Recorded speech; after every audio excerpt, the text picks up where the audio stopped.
आप सबका स्वागत है।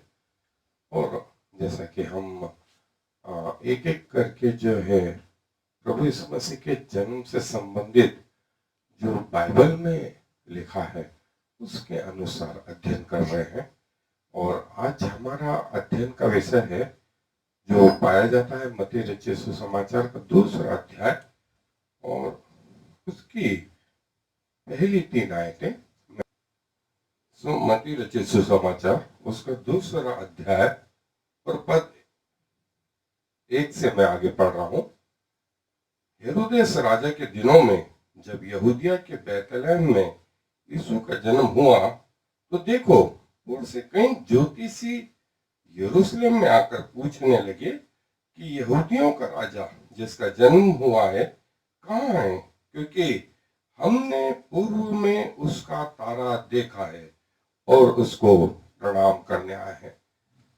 पूर्व से कई ज्योतिषी आए और उन्होंने यरूशलेम में आकर के यही कहा, हमने पूर्व में उसका तारा देखा। और पूर्व जो दिशा है वो एक महत्वपूर्ण संदेश लेकर के आती है।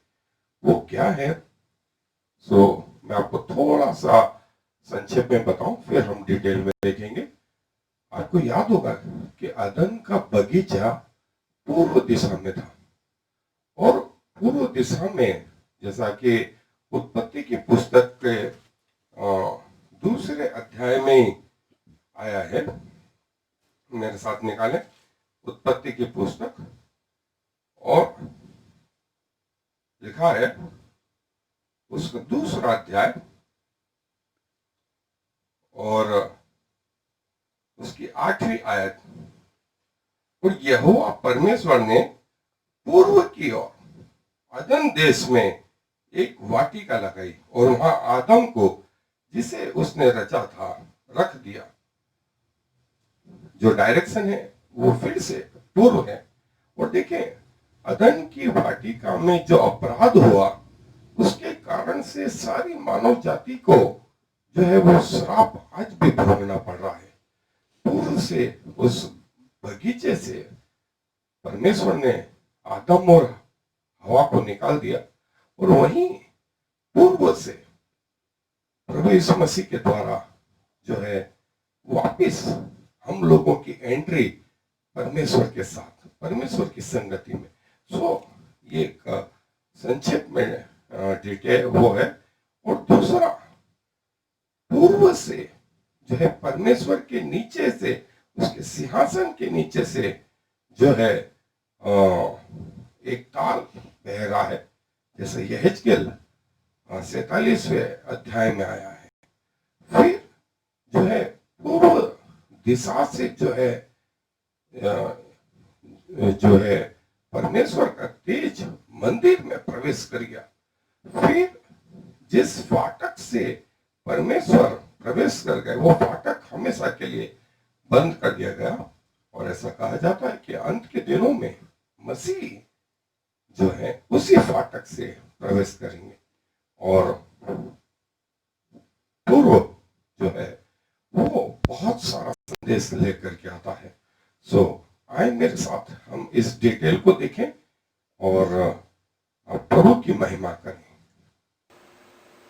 और जैसा हमने देखा कि पूर्वी दिशा में जो है वो तारा दिखा और ज्योतिषियों ने भी कहा यरूशलेम आकर के कि यहूदियों का राजा कहाँ है, क्योंकि हमने पूर्व में उसका तारा देखा है। और जैसा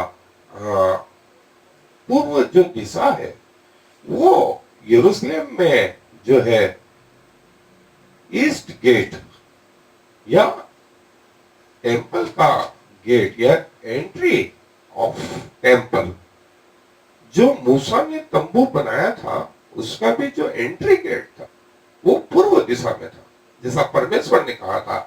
और हर बार जब टेंट खड़ा करते थे तो टेंट जो है उसका मेन गेट जो है पूर्व दिशा में होता था।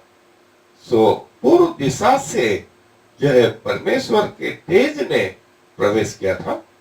और जो है टेंपल गेट जो है यहेजकेल नबी की पुस्तक में जो है 10वां अध्याय, 11वां अध्याय, 43वां अध्याय, यहाँ कहा गया है कि वो पूर्वी गेट जो है परमेश्वर के मंदिर का, और पूर्वी समुद्र जो है ये अल्टरनेट नेम है, नाम है मृत सागर का। डेड सी का भी जो है अल्टरनेट जो दूसरा नाम है वो ईस्टर्न सी या पूर्वी समुद्र। यहेजकेल 47वें अध्याय में उसके 18 आयत में ऐसा आया है। और जो है फिर पूर्वी वायु जो है मई, सितंबर और अक्टूबर माह में जो है इसको सिराको भी बोलते हैं। ये इतनी जबरदस्त होती है कि ये पूरी फसल को बर्बाद कर देती है। जैसे उत्पत्ति की पुस्तक में, यहेजकेल की पुस्तक में, योना नबी की पुस्तक में, और सारे जो है फ्लावर्स को, पुष्पों को, फूलों को जो है सुखा देती है। और जो है न सिर्फ ये, वरन जो बहता हुआ पानी है वो भी इस पूर्वी वायु के कारण सूख जाता है, जैसे होशे नबी की पुस्तक में आया। और जो है इसी पूर्वी वायु को जो है परमेश्वर ने लाल समुद्र के ऊपर बहाया था। और पूर्वी वायु जो है परमेश्वर के न्याय में जो है वो न्याय लेकर के आए, जैसा यशायाह की पुस्तक में आया, यिर्मयाह की पुस्तक में आया। और पूर्वी दिशा में जो है पौलुस का जहाज भी जो है वो चकनाचूर हो गया, टूट गया था। और इसको जो है इस वायु को, जो पूर्वी वायु है जो इतनी खतरनाक है, इसको लिवियातान या लिवेंटर भी कहा जाता है। सो ये पूर्वी वायु, पूर्वी फाटक, पूर्वी समुद्र और पूर्वी दिशा से जो बच्चे हैं इज़राइल के, उनको भी पूर्वी लोग कहा गया है, पूर्वी लोग कहा गया है। और जो हमने देखा था कि अदन का जो बगीचा है, जिसका वर्णन मैंने अभी आपके सामने पढ़ा, कि अदन के बगीचे में जो है परमेश्वर ने आदम को रखा। और ये जो अदन का बगीचा है ये पूर्वी दिशा में, दूसरा अध्याय उत्पत्ति की पुस्तक उसकी 8वीं आयत में, पूर्वी दिशा में ये अदन का बगीचा। और यहां से जो है आदम और हवा को उनके पाप के कारण निकाल दिया गया था। और इसी का जो दूसरा पहलू है वो ये कि परमेश्वर का तारा, प्रभु यीशु मसीह का तारा जो पूर्वी दिशा में जो था वो दिखाई दिया। और Yeshua is the reason for the season. प्रभु यीशु मसीह जो है इस पृथ्वी के बनने का कारण है। सो तारा पूर्वी दिशा से वापिस इस बात को लेकर के आया कि जो एंट्री बंद हो गई थी वो प्रभु यीशु मसीह के कारण फिर से आरंभ हो गई। आदम को पूर्वी दिशा से निकाल दिया तो परमेश्वर अपने बेटे को उसी पूर्वी दिशा से लेकर के आया। और तारा उसका चिन्ह था पूर्वी दिशा से। और ये हमें जो है न सिर्फ एक जगह, वरन इस्माइल के जो बच्चे थे वे पूर्वी दिशा में गए।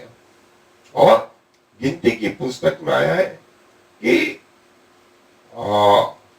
करीब पूर्वी दिशा में हर डायरेक्शन में 3000 फीट जो है नाप ले, और जो है वो चराई के रूप में यहोशू की पुस्तक में जो है पूर्वी दिशा में जो है वो बाउंड्री जो है बना दी गई। और यहेजकेल की पुस्तक में न सिर्फ ये 3-4 जगहों में, वरन जो है पूर्वी दिशा का वर्णन आया। और जैसा मैंने बताया कि मृत सागर या नमक के सागर को उसका अल्टरनेट या दूसरा नाम जो है पूर्वी समुद्र, पूर्वी समुद्र, यहेजकेल की पुस्तक में जैसा आया 47वें अध्याय में, योएल की पुस्तक में आया, जकरिया नबी की पुस्तक में आया। और ईस्टर्न गेट, पूर्वी फाटक, यरूशलेम का पूर्वी फाटक, जिससे ऐसा कहा जाता है कि प्रभु यीशु मसीह का प्रवेश होगा। और कहीं बार जो है इस फाटक को तोड़ने की कोशिश भी की, लेकिन वो असफल रहा। और ऐसी मान्यता है इजरायली लोगों में कि जब राजाओं का राजा आएगा तो वो इसी फाटक से जो है प्रवेश करेगा। सो ये पूर्वी फाटक न सिर्फ पुराने नियम में, पूर्वी दिशा प्रभु यीशु मसीह के जन्म के समय में, पूर्वी फाटक जो है प्रभु यीशु मसीह के द्वितीय आगमन पे भी। सो हमें परमेश्वर का धन्यवाद करना चाहिए कि जो हमारी संगति आदम हवा के पापों के कारण टूट गई थी, वो प्रभु यीशु मसीह में फिर से स्टेब्लिश हो गई। आए अपने आप को प्रभु को समर्पित करें और दुआ में अपने सरों को झुकाएं। प्रभु जी धन्यवाद देते हैं आपके भव्य योजनाओं के लिए। हालांकि हमारे पूर्वज प्रभु जी पाप के कारण उस संगति से अलग हो गए थे और उस अदन के बगीचे से जिसे आपने पूर्वी दिशा में लगाया था जो है निकाल दिए गए थे। लेकिन प्रभु यीशु मसीह के कारण फिर से वही पूर्वी स्थान से तारा जो दिखा, उसके कारण से हमारी जो है संगति आपके साथ फिर से स्टेब्लिश होने पाई प्रभु। और आपने अपने बेटे को जो है भेजा कि जो सालों से जो गैप आ गया था उसे पूरा करें। और खुदावंत आज भी आप हमारे लिए कोशिश करते रहते हैं कि हम आप में नित्य बने रहें। और जो नुकसान हुआ था हमारे पूर्वजों के कारण से, उसे आपने प्रभु यीशु मसीह में पूरा किया। तो खुदावंत हम अपने आप को आपके राज्य के लिए समर्पित करते हैं। हमारा जीवन आपको ग्रहण योग्य हो। सारा आदर आपको देते हुए इस विनती को प्रभु यीशु मसीह के नाम से मांग लेते हैं। आमीन और फिर आमीन।